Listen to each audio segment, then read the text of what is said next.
Estamos muy contentos en las Comisiones Unidas de Constitucional. Le agradecemos muchísimo al maestro Aramburu su apoyo para la realización de esta sesión, que va a ser una sesión de excelencia por el ponente, a quien tendremos el gusto de presentar en unos momentos, que es uno de los grandes intelectuales mexicanos, una de las voces más importantes que tiene este país, y por supuesto por el tema que es de una acuciosa y ojalá que no desafortunada urgencia atender. Pero voy a pedirle al maestro Antonio Aramburu que nos dirija unas palabras para dar inicio a esta sesión. Antonio. Muchas gracias, Rafa. Pues reitero el agradecimiento a todos por la asistencia, el entusiasmo. Yo me congratulo mucho de una feliz coincidencia, porque la Comisión de Historia, que arrancó brillantemente, además creo que con José Ramón fue la sesión número 1, con aquel caso interesantísimo de Castañeda. La feliz coincidencia es que los jueves, los últimos jueves de mes, sesiona la Comisión de Constitucional aquí mismo, y entonces pues ya mi calendario ya lo tengo programado con último jueves de mes, comida de Constitucional, y al día siguiente desayuno aquí con la Comisión de Historia. Y cada vez creo que estamos retomando el paso de las reuniones presenciales, retomando esa gran tradición de nuestro colegio, el reunirnos, platicar en persona, lo cual pues no tiene comparación con las sesiones que se hacen a distancia, aunque aquellas tienen su ventaja. De manera que muchísimas gracias por acompañarnos. Ya les estaremos dando noticias de las actividades de la Comisión de Constitucional, y hoy pues agradecer muchísimo la presencia de nuestro expositor con este tema de mucha actualidad. Justamente ayer en la sesión con Mario Melgar se tocó, entre otras cosas, pues el tema, alguno de los asistentes pues se refirió a esa intentona que hay para modificar la elección de los ministros realmente como una payasada. Entonces es un tema de mucha actualidad y tenemos expositor de lujo. Rafa, muchas gracias. Muchas gracias a ti, Toño. Agradecemos muchísimo también la presencia de nuestra consejera Mayra Eterno, de nuestro consejero José Ramón Cosío, de nuestro consejero y secretario general del Consejo Jorge Sepúlveda, y por supuesto de ustedes, barristas y barristos iba a decir, pero creo que ya sería un exceso. También llega nuestra vicepresidenta, Ana María Cudi, bienvenida. Y pues una disculpa reiterada por las imprecisiones del póster. Quiero, antes de presentar a Pablo Mijangos y González, decirles que está con nosotros el presidente de la JUFED, que es el presidente de los magistrados de circuito y jueces de distrito de este país, colegiados. El magistrado Froilán Muñoz, desde la dolida Morelia, Michoacán. Creo que tenemos que hacer un recordatorio de lo que pasó ayer, por desgracia, con Hipólito Mora. Así es que va nuestra solidaridad al bello estado de Michoacán, pero también a la judicatura que tiene que enfrentar en lo local y en lo federal este tipo de cosas todos los días. Bienvenido. Muchísimas gracias por estar aquí. Bueno, vamos a presentar a nuestro ponente, como muy bien ha dicho el maestro Aramburu, un ponente de lujo. Quiero decirles que se puede hablar del currículum extensísimo, brillante, cuando se habla de Pablo Mijangos y González, pero sobre todo creo que tenemos que hacer una reflexión muy puntual en esta mañana. Pablo Mijangos ha sido un hombre que se ha enfrentado con enorme valentía, con gran valor, al sistema, a un sistema que además en lo que le ha tocado enfrentar está profundamente corroído. Fue una de las dos únicas voces en el Comité de Ética del Centro de Investigación y Docencia Económicas que votó de manera definitoria tras un proyecto de resolución que él mismo redactó para condenar esta situación a la que por desgracia nos estamos acostumbrando en la República.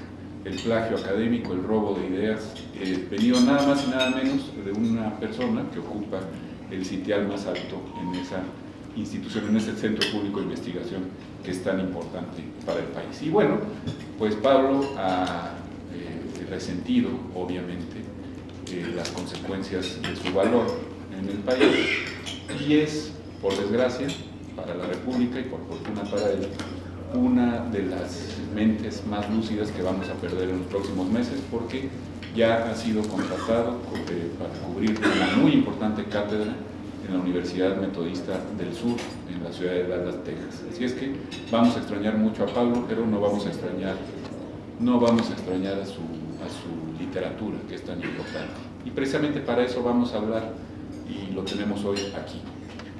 Pablo es abogado por el ITAM de primera formación, ahí tuvo un contacto académico muy profundo con el doctor Cosío, aquí presente, y después se fue a la Universidad de Texas en Austin a escribir una tesis admirable, por donde se le vea, acerca, otra vez Michoacán, del obispo don Clemente Jesús Munguía y las ideas que se enfrentaron en el terrible momento de la Guerra de Reforma en nuestro país. Es una tesis absolutamente recomendable, una maravilla, no lo digo sin ningún tipo de ambajes.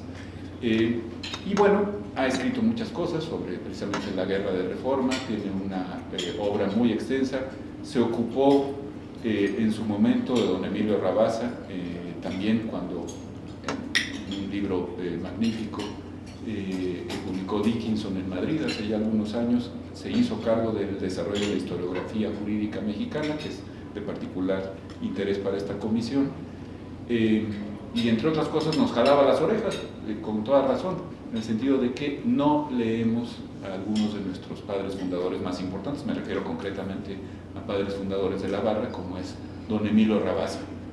Por cierto, si escucharon hoy las noticias, en Ocosocuautla, su tierra natal, la tierra natal de don Emilio, también en Chiapas, origen de Pablo Mijangos, pues están ocurriendo cosas terribles justo en este instante, ¿no? En fin, cierro esos paréntesis y me disculpo por ellos.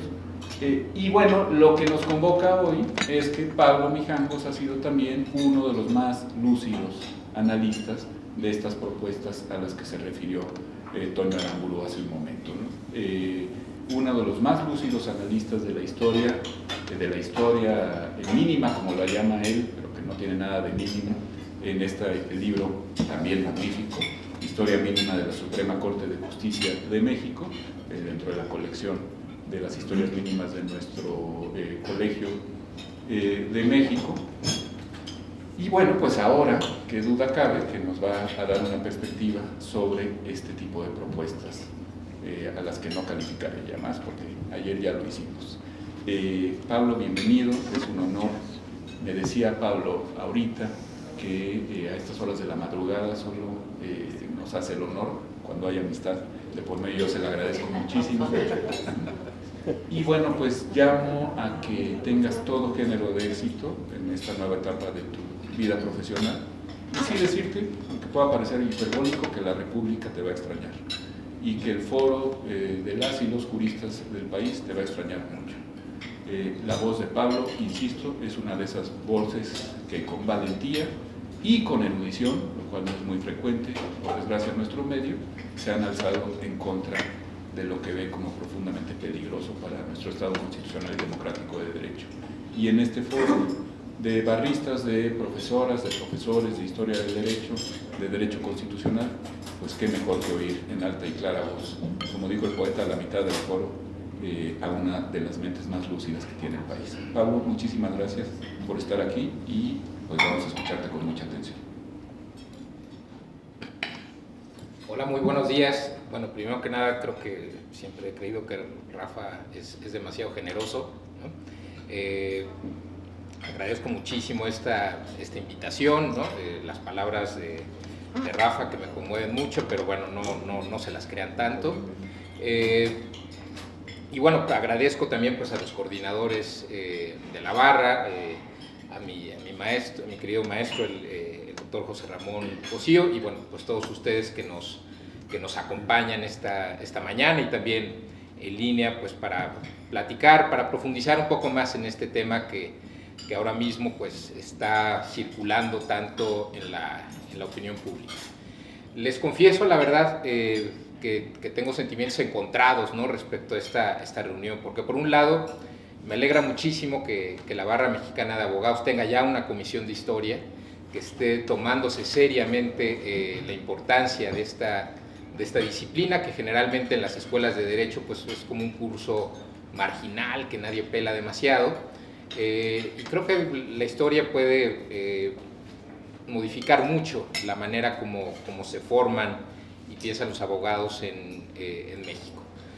Al mismo tiempo también me preocupa un poco que queramos llevar esta discusión forzosamente al terreno de la historia, ¿no? Porque muchas veces cuando queremos llevar las cosas al terreno de la historia es o por tratar de encontrar como una especie de referente de legitimidad, ¿no?, que es lo que hace el presidente todas las mañanas, o si no también pues tratar de encontrar una solución a falta de imaginación sobre el presente, ¿no? Pero bueno, creo que sin duda un tema como el que nos ocupa tiene que pasar necesariamente por el filtro de la reflexión histórica. Bueno, este tema de la elección popular de los ministros de la Suprema Corte, déjenme empezar con esta aclaración, ¿no? En realidad es un tema que ha sido muy poco estudiado por los historiadores, ¿no? Cuando yo escribí este libro realmente no le di demasiada importancia a este tema, ¿no? Este libro que comentaba Rafa es una obra de síntesis, una visión general de la historia de la Suprema Corte. Yo me fijé más que nada en las decisiones de la Corte, cómo habían impactado en distintos momentos clave de la historia de México, y a su vez cómo esa historia más amplia había influido en el desarrollo del tribunal, pero este aspecto específico no me había fijado demasiado. Y actualmente la verdad hay solo 2 trabajos, ¿no?, que tratan este asunto, a los cuales pues me remitiré en el curso de esta conversación con bastante frecuencia. El primero es un libro del doctor Israel Arroyo, de la Universidad Autónoma de Puebla, que se titula Juárez y sus gabinetes, publicado por la Cámara de Diputados. Y después hay una tesis doctoral muy reciente que codirigió el ministro Cosío. Esta tesis doctoral es de Fernando Castrillo Dávila, del Colegio de México, que se titula Entre justicia, poder y política, la Suprema Corte en el régimen liberal mexicano, ¿no? Digo, aquí déjenme hacer publicidad a esta tesis. Creo que si la Barra le interesa realmente impulsar un mejor conocimiento histórico de este tema, debería patrocinar la publicación de esta obra, pero bueno, cierro el paréntesis publicitario, ¿no? Bueno. No, rápido, tenemos una situación con Tirán Loblanc, pero luego no. Bueno, perfecto. Bueno, creo que es del conocimiento público y más en este contexto, ¿no?, las razones del interés súbito en la historia de la elección popular de los ministros de la Corte. Nadie hablaba de este tema hace 2 años, ¿no? Cuando yo platicaba con Fernando sobre posibles temas de tesis, pues estábamos hablando de algo que no le interesaba a nadie en ningún lugar, ¿no? Sin embargo, el problema fue que desde hace varias semanas el presidente de la República y su partido convirtieron esta propuesta en una de sus banderas para la campaña presidencial de 2024, como parte de una reforma más amplia que, se entiende, les permitirá renovar completamente el Poder Judicial Federal y facilitar que éste actúe de manera más alineada con la así llamada Cuarta Transformación. Creo que son muy bien conocidas las razones por las cuales esta propuesta resulta muy problemática en la práctica, ¿no? Ustedes ya las han discutido y yo me remito a un artículo que publicó recientemente en El País el ministro Cosío, pero creo que es necesario abordarlo históricamente porque el presidente ha insistido en que se trata de resucitar una figura proveniente del monumento más brillante de nuestra historia constitucional, que es la Constitución de 1857. Lo ha dicho de manera expresa, ¿no? Hay que elegir popularmente a los ministros como se hacía en tiempos de Juárez. La verdad, creo que el presidente no tiene demasiada idea de lo que está diciendo en términos históricos, ¿no? Sí en términos políticos.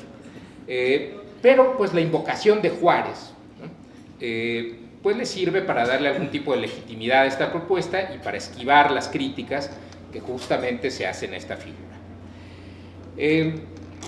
Entonces, bueno, para darle más perspectiva y profundidad histórica a esta discusión, en la charla voy a abordar el tema de la elección popular de los ministros de esta manera.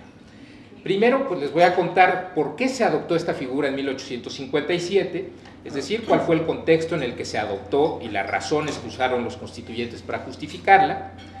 Segundo, y muy importante, voy a contarles cómo funcionaba en la práctica y por qué en realidad la inmensa mayoría de las designaciones de los ministros de la Corte terminaron recayendo en el Congreso, por no decir todas, pero no tengo el dato certero de que hayan sido todas, pero me atrevería a decir el 99%. También me gustaría aclarar por qué un mismo sistema de designación sirvió para integrar cortes diametralmente opuestas, es decir, tanto la Corte liberal e independiente de la República restaurada como la Corte más alineada y oficialista de la época porfiriana. Y en tercer lugar, me gustaría terminar con una reflexión sobre la relación entre los sistemas de designación de magistrados, las garantías de independencia judicial y los distintos tipos de corte que hemos tenido en la historia de México, con la expresa intención, y esto es lo que a mí más me interesa y la razón principal, además de la amistad con mi querido Rafa Estrada, la principal razón por la que acepté esta invitación, ¿no? Porque quisiera yo invitarlos a trascender la provocación presidencial y a llevar la conversación hacia el tema verdaderamente importante, es decir, preguntarnos qué tipo de corte queremos, ¿no? Y en función de eso, qué sistemas de designación y qué garantías de independencia judicial requerimos a la luz de nuestra experiencia histórica. Bueno, empiezo pues por la parte más histórica, la del contexto y las razones. Para entender la introducción de la elección popular de los ministros de la Corte, hay que entender primero el contexto y los objetivos principales de la Constitución de 1857, que es donde se introdujo esta figura. Esto es importante porque la figura como tal solo adquiere sentido dentro de un marco o en el marco de un proyecto constitucional específico, ¿no? Creo que es profundamente equivocado analizar la figura por sí sola, ¿no? Hay que insertarla en su contexto más amplio. Y aquí hay que recordar un poquito de historia política. En primer lugar, hay que recordar que la Constitución del 57 fue el principal producto de una revolución liberal, la Revolución de Ayutla, que entre 1854 y 55 derrocó a una dictadura recién instalada por este personaje omnipresente de la primera mitad del siglo XIX, Antonio López de Santana. Subrayo esta parte de que es una revolución contra una dictadura, ¿no? El general Santana, en la primavera del año 1853, a invitación de todos los partidos, de todas las corrientes políticas, había vuelto a México en un momento de muchísima crisis, ¿no? Había optado por establecer un gobierno de la mano con el Partido Conservador, ¿no? Y decidió pues establecer una especie de gobierno dictatorial de emergencia bajo los lineamientos de unas bases para la administración de la República del año 1853.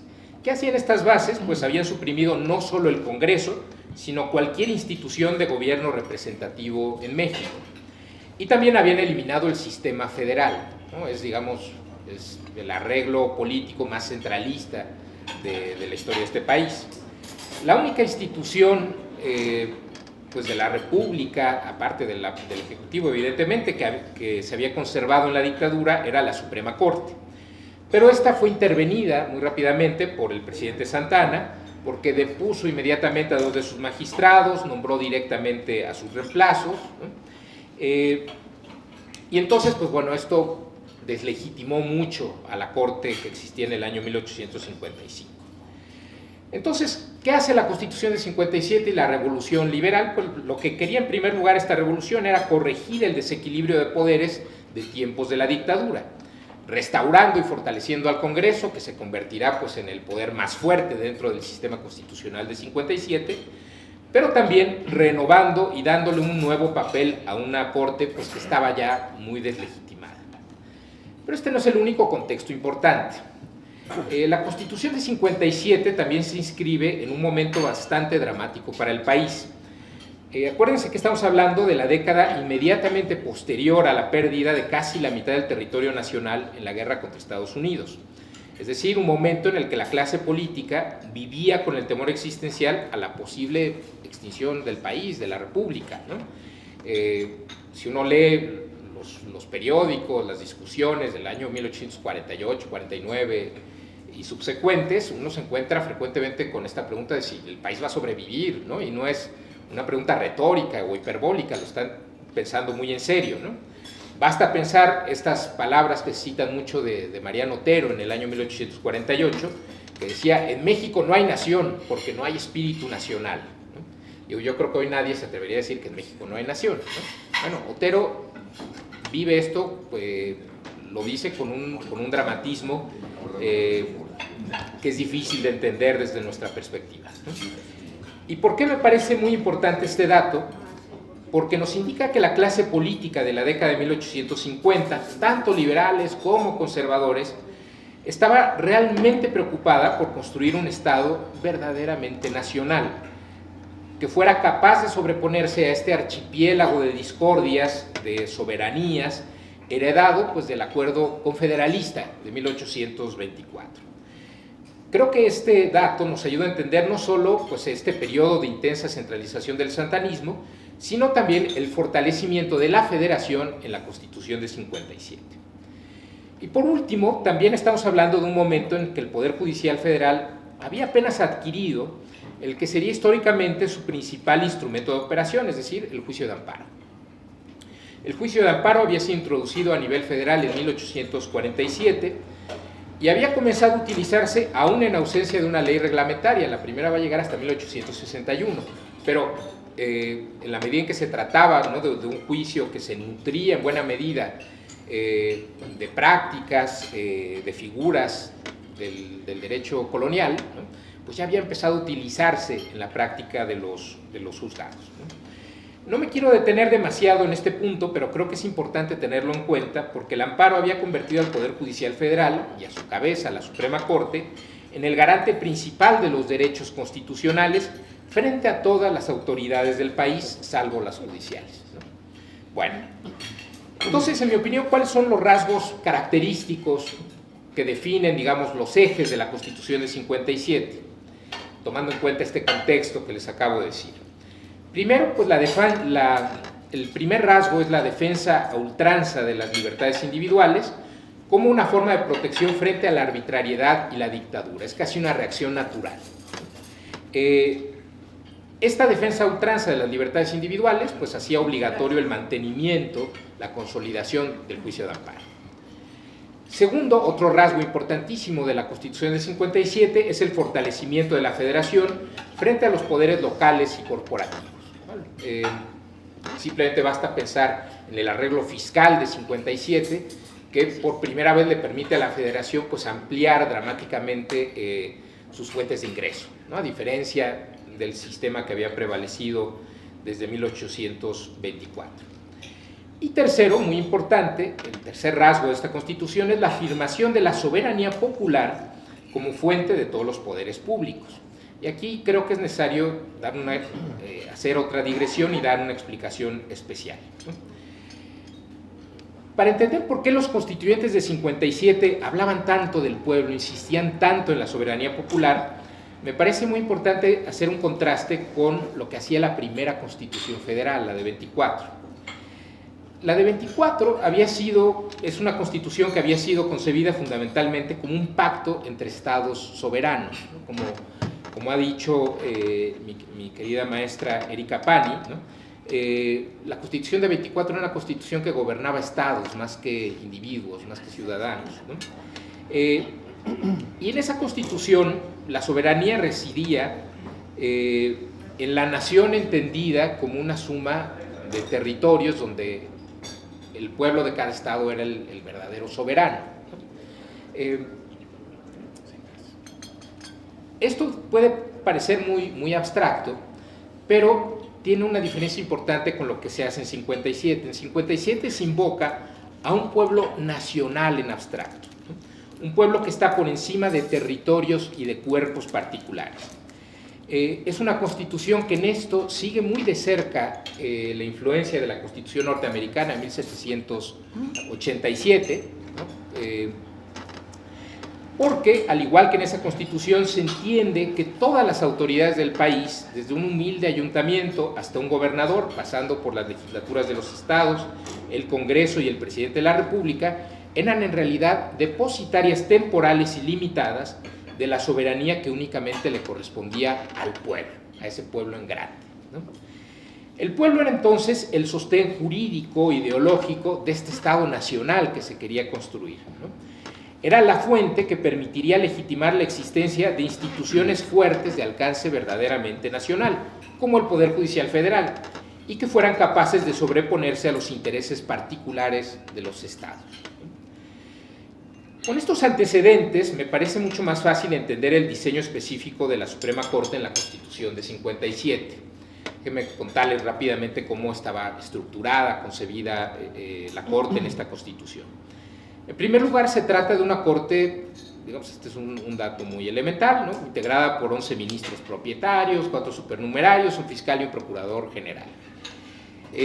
La jurisdicción de la Corte en 57 comprendía las tareas tradicionalmente reservadas a la justicia federal, es decir, casos que por su naturaleza tenían que ser tratados por un tribunal federal, no sé, delitos en alta mar, conflictos entre estados, cuestiones de competencia, etcétera, ¿no? Que no eran tampoco tan frecuentes, ¿no?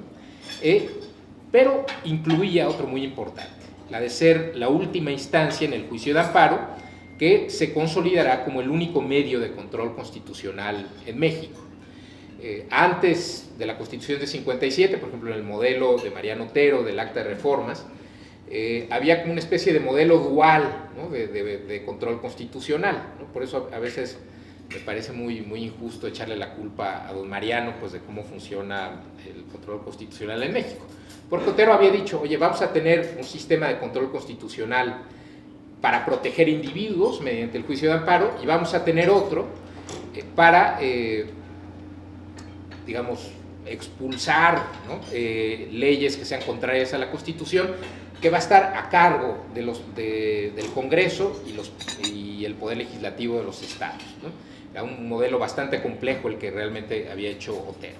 En 57 se elimina esa parte del control constitucional a cargo de las legislaturas y el Congreso, y queda única y exclusivamente en manos del Poder Judicial Federal. De igual manera, en la medida en que el Poder Judicial Federal fue concebido como un poder que estaba al mismo nivel del Legislativo y del Ejecutivo, y que ejercía una soberanía que correspondía originariamente al pueblo, se asumió que la Corte también debía ser integrada mediante la elección popular.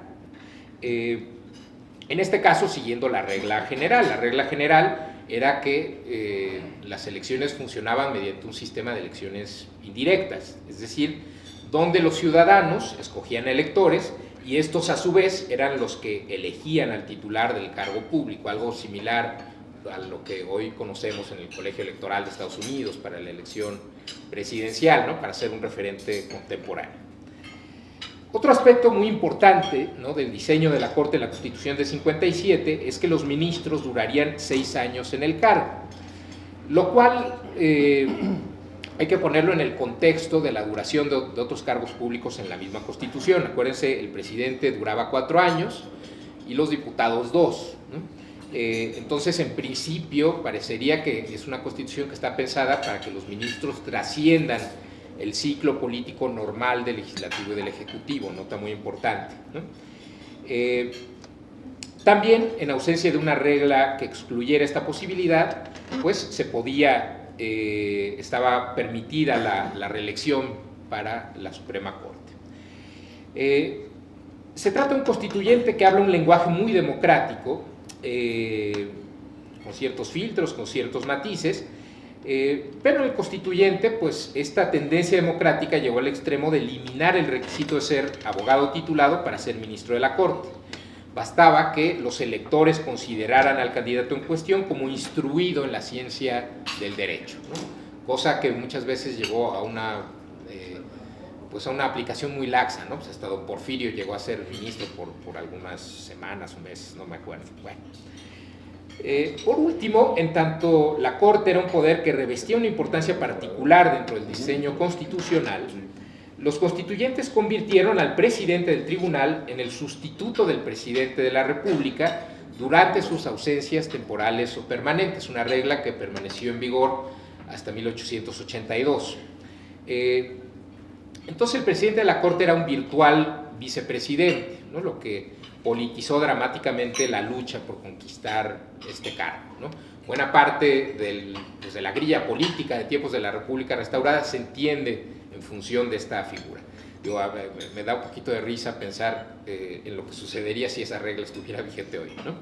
Bueno, en el Constituyente de 57, el tema que fue más ampliamente debatido respecto a la Corte fue el de la formación profesional para acceder al cargo. Hubo muchos diputados que insistieron, con toda razón, en la necesidad de que los ministros contaran pues, con la especialización profesional, con el título de abogado, pero el ala más dura del Congreso, los liberales llamados puros, ¿no?, insistieron en que para ser magistrado no se necesitaba ser profesor de Derecho. Decían que bastaba con ser honrado, con tener un sentido de justicia natural, que había que darle un voto de confianza a los electores, pues que no llevarían a la Corte a curanderos y parteras, ¿no? Así lo dicen en las discusiones del Congreso.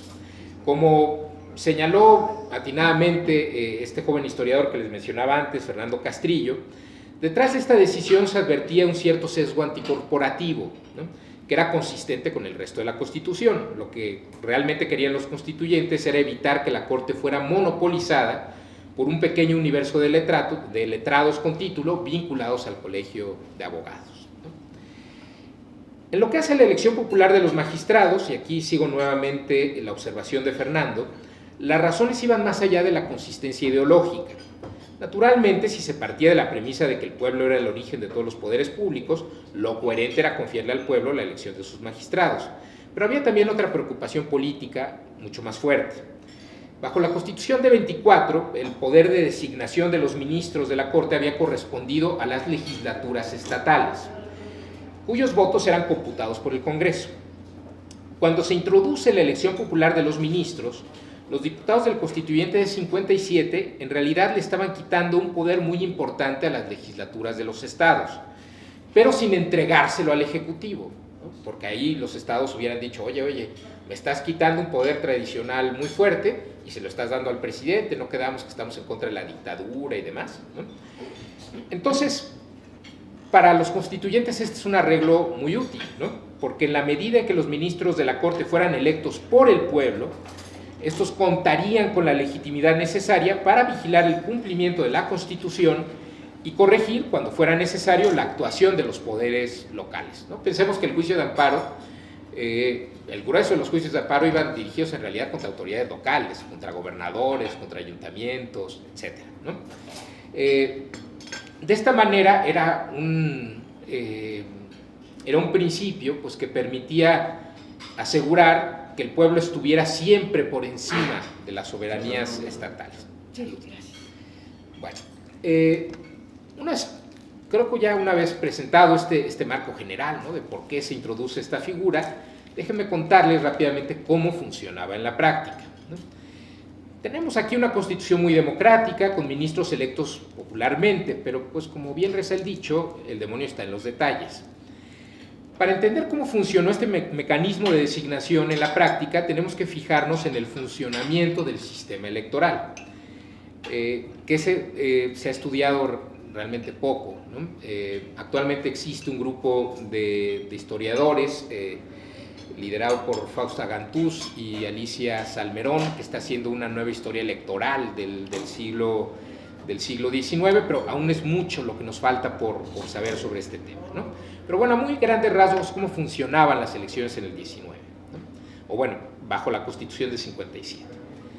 La primera regla de la Constitución es que para la celebración de elecciones federales, el territorio nacional se dividiría en distritos electorales, uno por cada 40.000 habitantes o fracciones de más de 20.000. Cada distrito, a su vez, sería subdividido en secciones de 500 habitantes cada una. Los votantes de cada sección elegirían a su elector respectivo. Entonces, el día de la elección, pues están ahí los ciudadanos de la sección, y a quien van a elegir es a un elector, no a un funcionario, a un elector. Bueno, Una vez que cada sección electoral hubiera votado por su elector respectivo, todos los electores se reunirían en una junta distrital, una especie de colegio electoral, donde se recogerían los votos a cada uno que se habían dado a cada uno de los candidatos que se postularon al cargo. En el caso de los ministros de la Corte, el conteo final de todos los votos correspondería al Congreso de la Unión, en lo cual hay una, digamos, continuidad respecto al sistema de 24. Aquí la regla fundamental era que se requería una mayoría absoluta de los electores de la República. Si esta no se reunía, entonces el nombramiento lo tendría que hacer el Congreso votando por diputaciones, es decir, eligiendo entre los dos primeros candidatos que hubieran obtenido la mayoría relativa. Por ejemplo, esto significaba que la diputación de cada uno de los 23 estados de la República tendría un voto y que quedaría electo el candidato que recibiera al menos la mitad más uno de los sufragios de las diputaciones. Déjenme ilustrar esto con un ejemplo hipotético. Supongamos que el país estaba dividido en 100 distritos electorales, cada uno de los cuales tenía 100 secciones. Esto significa que en el primer nivel de las elecciones, los ciudadanos elegirían a 10,000 electores, ¿no? Uno por sección. Muy bien. Reunidos en juntas distritales, al menos 5,001 de estos electores debían votar por la misma persona, ¿no? Para que pudiera ser electa al cargo. Si no se llegaba a este umbral de mayoría, es decir, si había un candidato que obtenía 4,000 votos, seguido por otro que tenía 3,000 y por 5 más que se repartían los 3,000 restantes, la Cámara de Diputados, votando por diputaciones, tendría que elegir al magistrado eligiendo entre los dos primeros lugares. Considerando la manera como funcionaba el sistema político a mediados del siglo XIX, esto significaba que la inmensa mayoría de los ministros de la Corte serían electos por el Congreso votando en diputaciones. ¿Por qué? Fundamentalmente, pues porque no existían partidos políticos modernos, tal como los entendemos nosotros. No había organizaciones formales diseñadas para promover candidatos, con mecanismos bien regulados de membresía o financiamiento, y con estructuras capaces de operar en todo el territorio nacional. Cuando se habla del Partido Liberal o del Partido Conservador de mediados del siglo XIX, lo que debemos imaginarnos son redes bastante informales y laxas, unidas por lealtades personales y regionales y por corrientes amplias de opinión, que utilizaban los periódicos locales como su plataforma de expresión y de postulación de candidatos.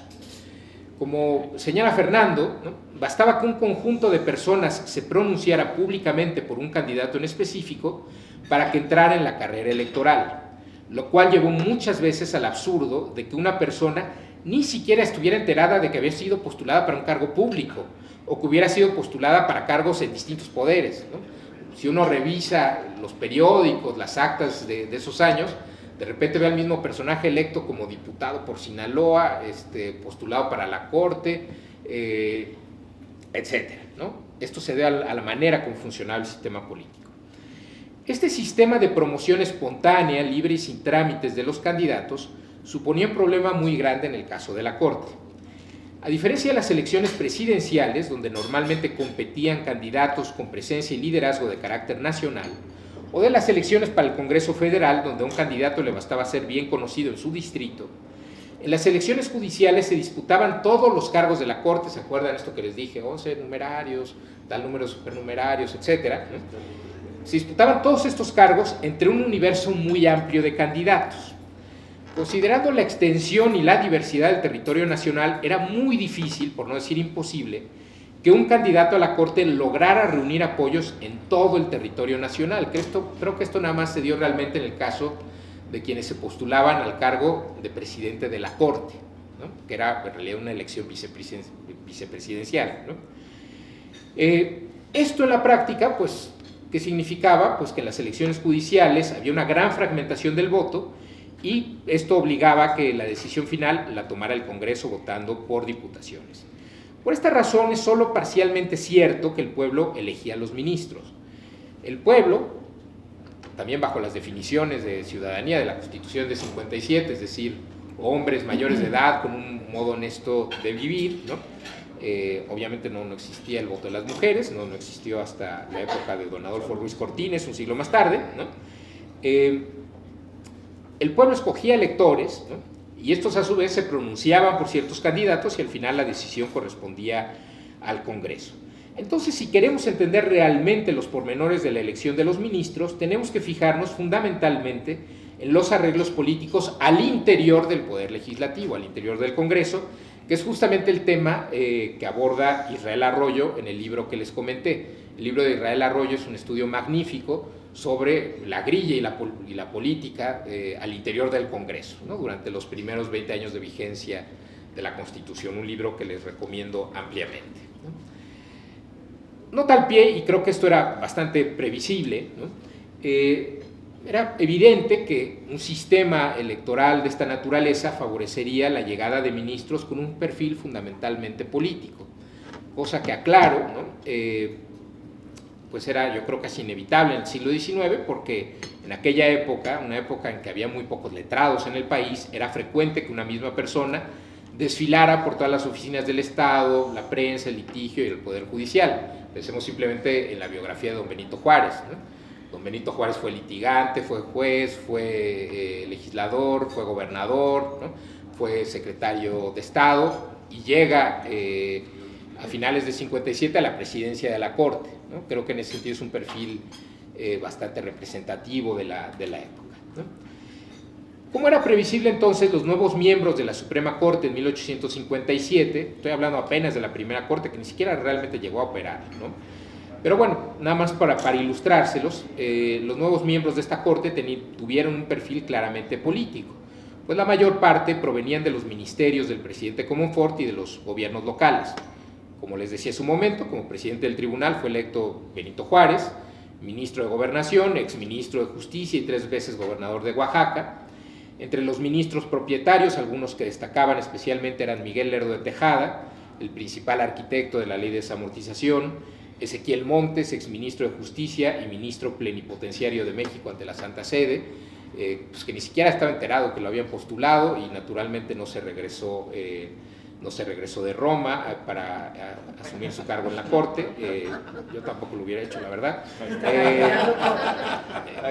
Después, José María Iglesias, exministro de Justicia y de Hacienda, Santos Degollado, exgobernador de Jalisco y exdiputado del Congreso Constituyente. Y como fiscal resultó electo el entonces ministro de Relaciones Exteriores, Juan Antonio de la Fuente, y como procurador general, el exdiputado y vicepresidente del Congreso Constituyente, León Guzmán. De los nuevos ministros, el único que realmente tenía experiencia y prestigio en la administración de justicia era un personaje poco conocido, pero que a mí me parece fascinante, don Manuel Teodosio Alvírez, quien fue por varias décadas magistrado y presidente del Tribunal Superior de Justicia de Michoacán, a quien conozco además porque se enganchó en una polémica interesantísima con el obispo Clemente Jesús Munguía sobre el juramento de la Constitución, ¿no? Si quieren ver una discusión jurídica fina, ¿no?, de verdad busquen esta pelea, ¿no?, entre Munguía y Alvírez, que es realmente fascinante. Bueno, entonces, una vez visto esto, pues ¿cómo podemos entender que la Corte hubiera transitado de un liberalismo muy activista, ya en la época de la República Restaurada, a un oficialismo muy mal disfrazado al despuntar el siglo XX, ¿no? Y aquí creo que es importante entender que para medir, ¿no?, el grado de independencia de la Corte, no basta fijarse simplemente en el mecanismo de elección de los ministros. El mecanismo de elección per se no es garantía de nada, ¿no? El mecanismo de elección permaneció básicamente inalterado hasta 1913. En lo que tenemos que fijarnos más bien es en la evolución del sistema político. Y aquí es donde sí hubo cambios muy notables entre 1857 y 1910. Si nos fijamos en el periodo de vigencia de la Constitución de 57, podemos identificar a muy grandes rasgos 3 grandes momentos en la evolución del sistema político.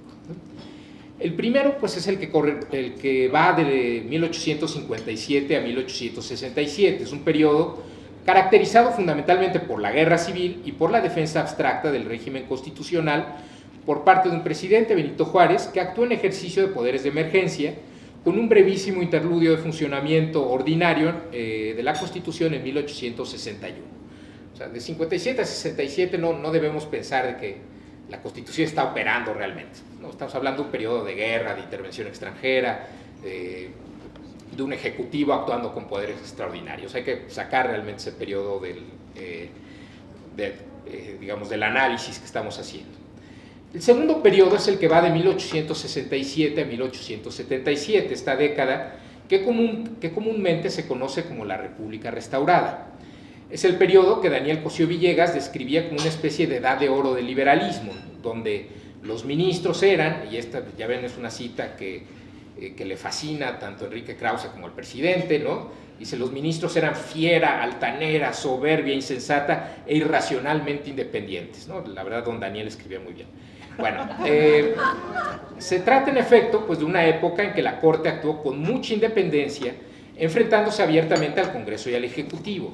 Basta recordar dos de los grandes amparos de esta época, el Amparo Vega, donde la Corte asumió el poder de revisar las decisiones de los tribunales superiores de los estados, un amparo importantísimo, y el Amparo Morelos, donde la Corte utilizó la tesis de la incompetencia de origen para calificar la legitimidad de las autoridades locales y anular sus actos en esa medida.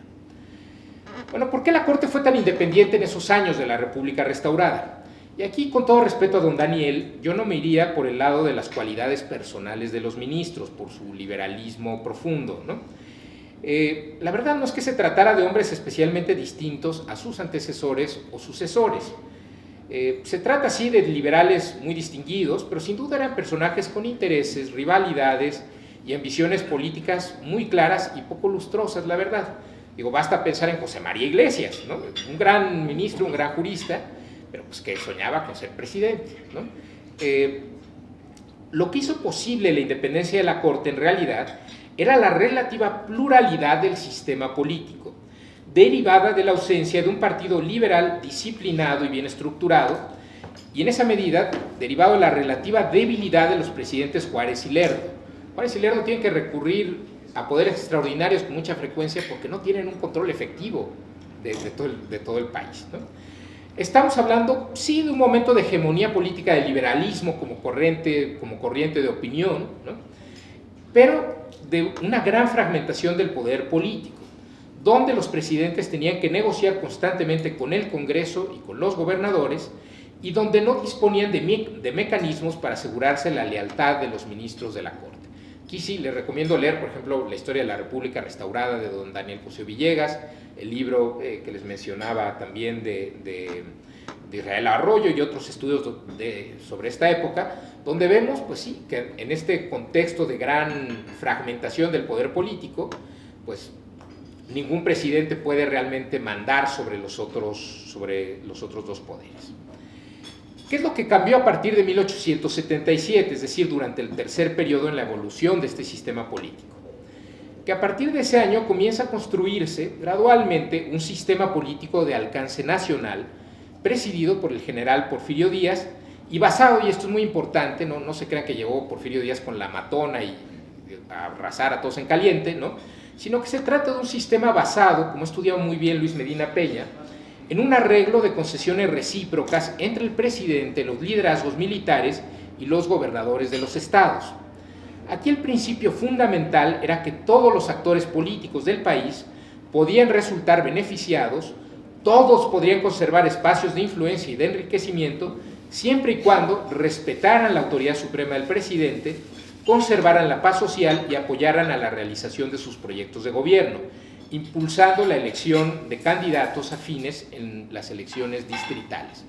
En la medida que las elecciones seguían siendo un asunto fundamentalmente local, los grandes operadores de este sistema eran los gobernadores, ¿no? Y entonces el arreglo entre Porfirio y los gobernadores era, oye, yo te dejo gobernar y hacer tu chamba siempre y cuando tú me ayudes a mí, ¿no? Era una especie de priismo embrionario, ¿no? Por algo don Daniel Cosío Villegas llamó después al PRI como un porfirismo colectivo, ¿no? Bueno, entonces, no es que se hubiera creado un partido político nacional, eso realmente va a surgir ya hasta principios del siglo XX, ¿no? O que se hubiera modificado la Constitución o que se hubiera impuesto un régimen propiamente militar, ¿no? La Constitución siguió operando, pero ahora bajo el marco de un sistema político basado en la cooptación y el reacomodo constante de todos los intereses en pugna, bajo la autoridad última del gran intermediario de todas las relaciones políticas del país, que era don Porfirio Díaz. Si a alguno de ustedes le interesa la historia, váyase un día a la Universidad Iberoamericana, donde está el archivo de don Porfirio, don Porfirio grillando, supervisando, arbitrando todas las cuestiones políticas locales, ¿no? El gran intermediario del país. Por algo, este historiador que yo admiro muchísimo, John Womack, decía, bueno, la principal institución del Estado mexicano en 1910 era don Porfirio, ¿no? No le faltaba razón. Y la crisis que da lugar a la revolución empieza por la gran pregunta de qué vamos a hacer cuando no esté esta institución entre nosotros, ¿no? Bueno, y digo, hay Womack que en realidad está siguiendo a Francisco Bulnes, ¿no? Que se acuerdan este discurso de 1903 donde dice, oigan, tenemos un horizonte aterrador, ¿no? ¿Qué va a pasar cuando no esté don Porfirio? Lo que necesitamos es un país de instituciones y leyes y no de hombres, ¿no? Bueno, también una idea que compartía don Emilio Rabasa. Bueno, es bajo ese sistema que construyó don Porfirio que se pudo formar gradualmente una corte más alineada con los intereses y los proyectos de los gobiernos, del gobierno federal, ¿no? Es algo que tardó, no fue de manera inmediata. Basta revisar, por ejemplo, la trayectoria de Vallarta en los primeros años de la corte, como al principio no tiene el control realmente de las riendas y ya para 82 ya tiene una capacidad de operación mucho mayor. Este sistema, pues ya para la década de 1890 y naturalmente la de 1900, pues ya funcionaba pues como una simulación a plena luz del día, cosa que confesó abiertamente en sus memorias el ministro Silvestre Moreno Cora. Hago notar que, bueno, son memorias que escribió para su familia, ¿no? Y que después la corte, un siglo más tarde, las publicó, ¿no? Silvestre Moreno Cora fue un destacado jurista, brillantísimo, que escribió un tratado muy importante sobre la justicia federal, sobre el juicio de amparo, y en sus memorias don Silvestre contó cómo llegó a la corte. Dice, oigan, pues yo era secretario de gobierno de Veracruz y un día pues, va don Porfirio de gira al estado de Veracruz, y en Veracruz en ese momento pues había muchos problemas por la aplicación de las leyes de desamortización, por pues, todos los problemas agrarios, sociales, políticos que se derivaban de ello. Y en Veracruz don Silvestre pues había apoyado la idea, ¿no? Pues de hacer una especie de figura simulada, ¿no? Para permitir que las comunidades, respetando la ley de desamortización, pudieran conservar el control de sus tierras, es decir, convirtiéndose en asociaciones, ya no en el pueblo indígena de San Juan no sé cuánto, sino más bien en la asociación o la empresa privada dedicada al cultivo de la vainilla, ¿no? Es decir, una figura jurídica acorde con el credo liberal, ¿no? Entonces, bueno, don Porfirio quedó muy impresionado por la inteligencia jurídica de Silvestre Moreno Cora cuando fue en esta gira por el estado.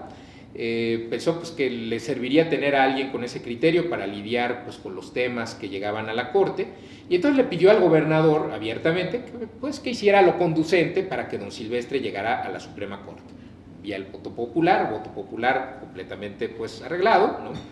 Pero bueno, pues sí, don Silvestre llega a una corte, la cual, al menos según su testimonio, si bien estaba integrada plenamente al sistema político porfiriano, conservó a su interior una cierta pluralidad. Dice, había, digamos, como tres bloques: liberales más inclinados a conceder amparos, otros ministros más gobiernistas tendiendo a restringir la concesión del amparo, y una especie de ministros misceláneos, ¿no? Pues que votaban por una cosa u otra según indicaran los vientos políticos del momento, ¿no? También, si les interesa esto de la corte porfiriana, hay un libro magnífico del ministro Cosío, La justicia prometida, publicado por el Fondo de Cultura Económica, que yo los remito a esa obra si les interesa este tema. Entonces, ¿cuál es la moraleja de esta historia, ¿no? Que el sistema de designación per se no nos explica completamente cómo funcionaba en la práctica la integración del tribunal, ni era garantía suficiente de independencia judicial. Cada sistema de designación específico opera en realidad junto a otras reglas constitucionales y lo hace en el marco de un sistema político más amplio, que es el que en buena medida define su operatividad. Esto nos dice, y aquí me adelanto un poco a las conclusiones, que tendríamos que preocuparnos en primerísimo lugar por el modo como se está reconstruyendo en México un sistema político de partido hegemónico, antes que por pelear un sistema de designación judicial específico. Y esto ya me lleva pues, a la tercera y última parte, ¿no? Si nos fijamos en la historia más amplia de los mecanismos de designación de ministros de nuestra Suprema Corte, veremos que hemos tenido fundamentalmente 3, cada uno derivado de un modelo constitucional y cada uno operante conforme a las reglas del sistema político vigente. En esta charla les he hablado de uno, de la elección popular, que duró de 1857 a 1913, pero aquí faltaría añadir 2. Primero, el de la elección por las legislaturas estatales, que es el que existió bajo la República Federal de la primera mitad del siglo XIX y los primeros 11 años de vigencia de la Constitución de 17. A mí me da mucha risa, ¿no?, cuando pues la propaganda oficial de Morena insiste en vamos a recuperar el espíritu original, ¿no?, de la Constitución de 17. Yo digo, pues muy bien, vamos a darle este poder a las legislaturas estatales, ¿no? Bueno, y hay un segundo, otro sistema más, que es el que tenemos ahora mismo, que es propio de un sistema presidencialista, es decir, un sistema donde el presidente propone al ministro o a una terna, que es el sistema desde el 94, y el Senado lo ratifica, ¿no?, muy inspirado en el modelo de la Constitución presidencialista de Estados Unidos. Es el modelo que ha existido desde 1928 hasta el presente. El modelo de elección por las legislaturas existió en contextos de un federalismo fuerte y de fragmentación territorial del poder político.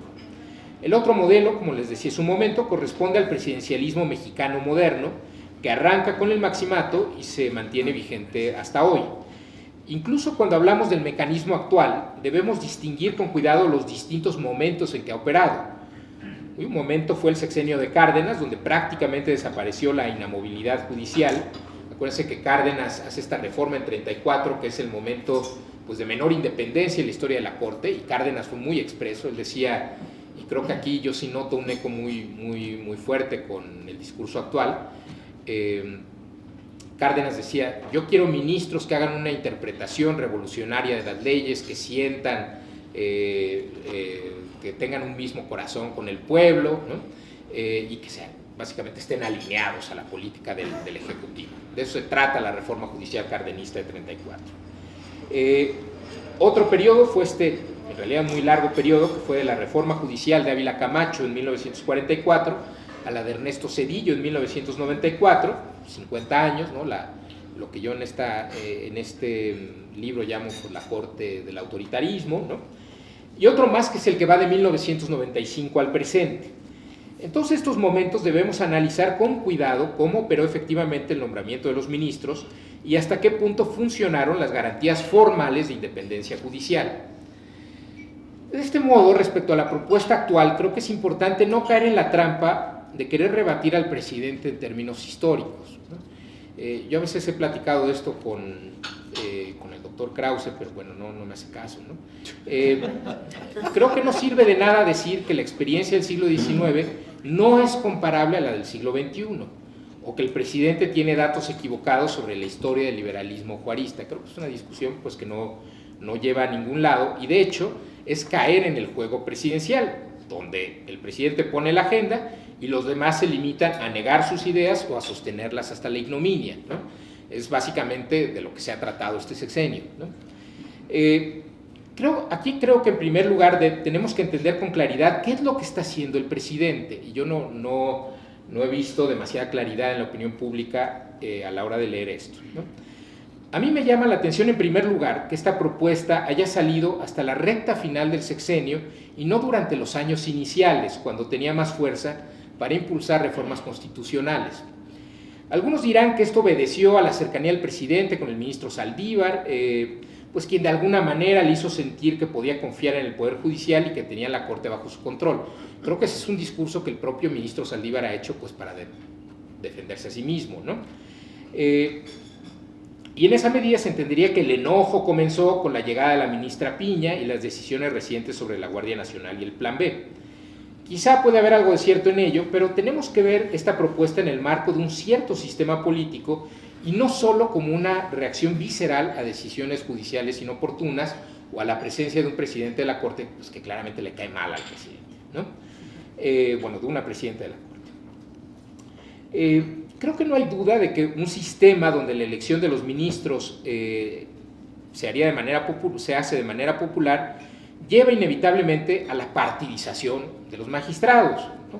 pues los aspirantes a la Corte necesitarían forzosamente el apoyo de una infraestructura partidista para proyectar con éxito su candidatura. Es algo que explicó muy bien el ministro Cosío en el artículo que publicó en El País hace algunas semanas, ¿no? Que le remito, yo creo que ahí viene perfectamente explicado, ¿no? Porque es una propuesta muy, muy peligrosa, ¿no?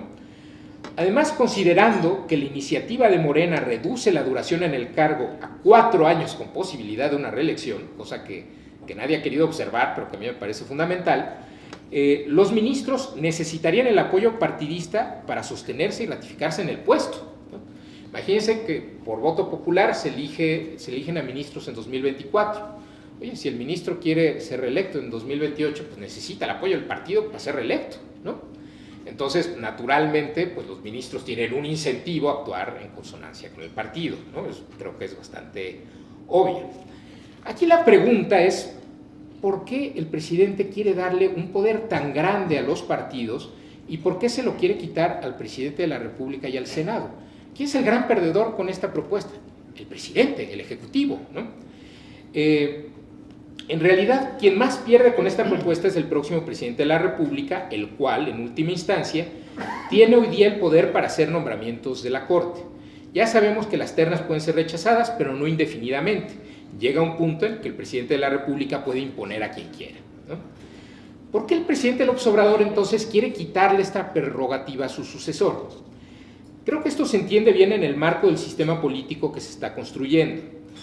El sistema político actual es formalmente multipartidista, pero cada vez se está inclinando, se está asemejando más al de un régimen de partido hegemónico, con una oposición pues, que actúa pues, de manera bastante torpe y muchas veces testimonial, ¿no? En buena medida creo que este punto, la naturaleza del sistema político, es lo que está en juego en las elecciones de 2024, y las perspectivas para la oposición pues, no son precisamente esperanzadoras ahora mismo. Sin embargo, es importante advertir que no se trata de la restauración de un régimen de partido hegemónico como fue el PRI, ¿no? Morena carece de la estructura corporativa y de la fuerte disciplina interna que caracterizó a ese partido. Incluso una regla tan importante como el de la duración sexenal, ¿no? De la monarquía del presidente, pues ya no está tan claro, ¿no? O sea, ya el presidente está dictando decisiones que en realidad le corresponderían a su sucesor, que hubieran sido impensables en el priismo clásico, ¿no? Morena en realidad es una coalición bastante informe, desordenada, de intereses y fuerzas políticas, cuyo único factor de unidad no es un credo compartido, ¿no? Digo, si uno lee el proyecto de nación de 2018, es una cosa pues, que parece hecha pues, en un trabajo en equipo de alumnos de prepa, ¿no? Donde cada quien bajó cosas de internet y las pegó en un documento para entregarlo a tiempo, ¿no? Digo, yo no sé, estos 21 notables que se van a reunir para hacer el nuevo proyecto de nación, si harán algo un poquito mejor, pero si ustedes leen el original, ¿no? Yo lo leí para este libro, pues verán que es algo que no tiene ni pies ni cabeza, ¿no?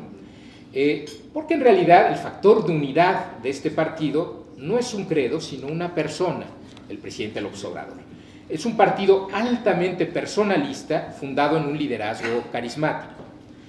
En este sentido, me parece previsible que el próximo presidente, aunque provenga de las filas de Morena, en realidad será un presidente mucho más débil que López Obrador, pues carecerá del mismo control sobre el partido y además heredará un Estado controlado en muchas áreas cruciales por las Fuerzas Armadas. Asumamos, ¿no? La doctora Claudia Sheinbaum, su primer día en Palacio Nacional, pues lo primero que se va a dar cuenta es que la mitad de los cuartos pues ya están ocupados, ¿no? Ya están ocupados por el ejército, que a ver quién diablos remueve de ahí, ¿no?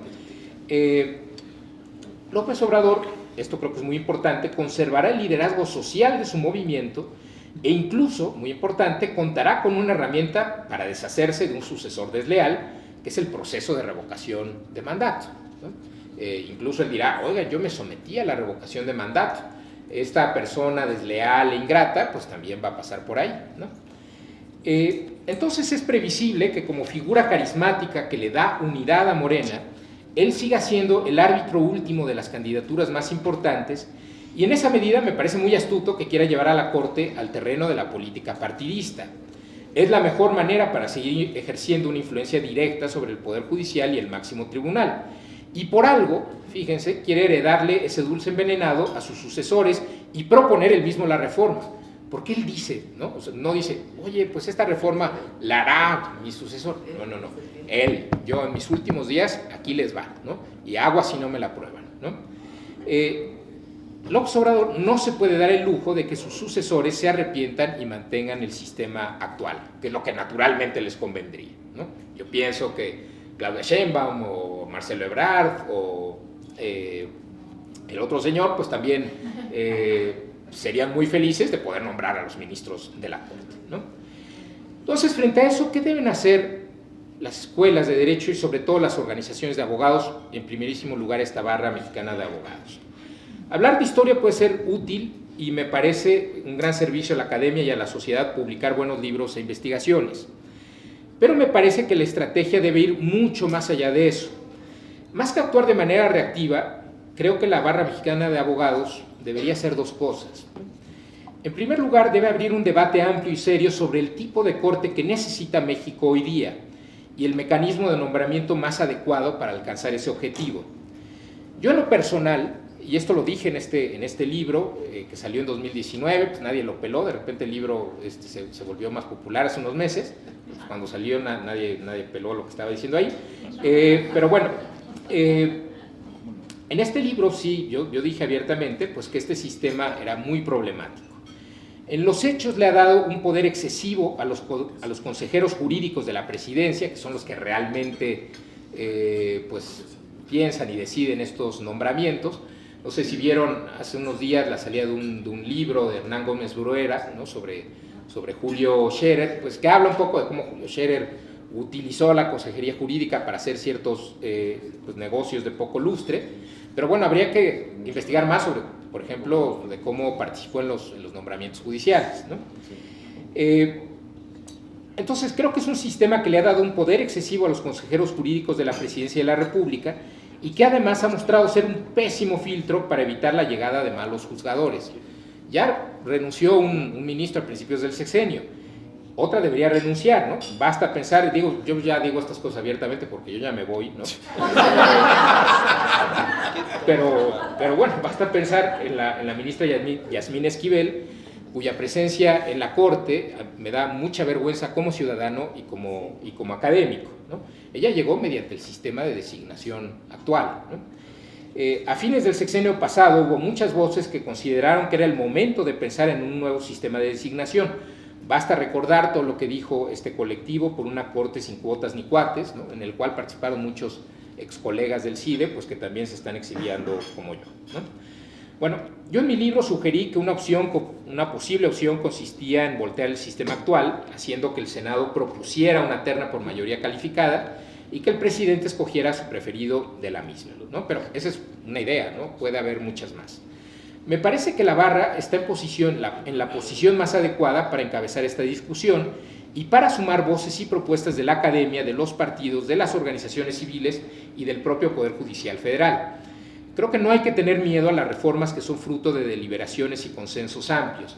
Yo entiendo, digamos, estos eslogans, entiendo el contexto y el sentido que tiene, ¿no? El INE no se toca, la Corte no se toca, pero a veces se pueden volver excesivamente conservadores, ¿no? Oye, en realidad todas las instituciones de este país se han tocado 1000 veces y a veces hay buenas razones para tocarlas, ¿no? El chiste es cómo tocarlas, ¿no? Si es mediante un consenso amplio, mediante una discusión informada y con evidencia, o si es simplemente pues, porque un señor después de desayunar papaya y tamales de chipilín, pues amaneció de malas y se le ocurrió una cosa, ¿no? Creo que el problema es el método, no tanto la idea de reformar per se. Entonces, bueno, no hay que tener miedo a las reformas que son fruto de deliberaciones y de consensos amplios. Pero también me parece necesario que la barra asuma un papel mucho más proactivo en los procesos de designación de juzgadores y en el seguimiento de las labores del Poder Judicial. Salvo los esfuerzos de la academia o de algunas organizaciones civiles como México Evalúa, no tenemos en México observatorios permanentes de la labor judicial que ofrezcan información pública de calidad sobre la trayectoria y el desempeño de quienes aspiran a cargos de alta magistratura. Basta contrastar nuestra situación con la de los Estados Unidos, donde cada propuesta para nombrar un juez de la Corte Suprema enfrenta un escrutinio enorme por parte de las organizaciones profesionales de abogados, la academia y la prensa, apoyándose en buenas bases de datos sobre la trayectoria de los juristas y de los jueces más importantes del país. A mí me encanta, yo daba en el CIDE un curso que siempre me divertí mucho, era un curso experimental, yo aprendí del ministro Cosí esto de hacer cursos experimentales, ¿no? Un curso de historia constitucional comparada a México-Estados Unidos, y me encantaba la parte de Estados Unidos porque las elecciones judiciales, la información pública que hay en las elecciones judiciales es riquísima, es impresionante, ¿no? Y eso le da otro sentido al proceso de nombramiento, ¿no? Los presidentes tienen que justificar muy bien por qué proponen a cierta persona, el Senado se toma muy en serio su tarea de ratificación, y eso contrastémoslo con lo que pasa en México. A nuestra Corte han llegado algunos muy buenos ministros, gracias a Dios y a la divina providencia, pero el sistema no garantiza eso, ¿no? Cuando ha habido muchísimas propuestas, pues que a veces llegan en páginas interiores de los periódicos, donde hay una semblanza curricular de, pues miren, el magistrado tal estudió en tal universidad, estuvo en tal tribunal y ahora quiere ser ministro. Padre. ¿Y eso qué nos dice? Nada, ¿no? No nos dice absolutamente nada. Es decir, necesitamos buenas bases de datos, buena información para saber a quiénes se está proponiendo a la Corte. O sea, yo pienso que el caso de la ministra Yasmín Esquivel, el pecado original, es en primerísimo lugar de la prensa. Oigan, nadie se puso a investigar su tesis. Pues digo, el dato más fácil de averiguar, ¿no? Oye, mete en Turnitín la tesis doctoral, ¿no? Yo creo que de todos los cargos públicos ya tendría que pasar por ese filtro, ¿no? Bueno, como aquí no tenemos nada de eso, pues las deliberaciones en el Senado sobre las propuestas judiciales, al menos las que son públicas, las discusiones públicas, pueden ser bastante risibles, bastante pobres, con todo respeto, ¿no? A la prensa llega una semblanza curricular que no dice gran cosa, los candidatos echan un discurso por lo general bastante flojo, y al final todo se decide mediante arreglos políticos a fuerza cerrada, ¿no? Entre las fuerzas políticas. Creo que necesitamos abrir esas ventanas y entonces permitir, ahora sí, que la opinión pública sea el mejor filtro para asegurarnos la Corte que necesita este país, ¿no? Y ahí creo que la barra tiene un gran papel que hacer. Bueno, pues es todo de mi parte. Muchísimas gracias.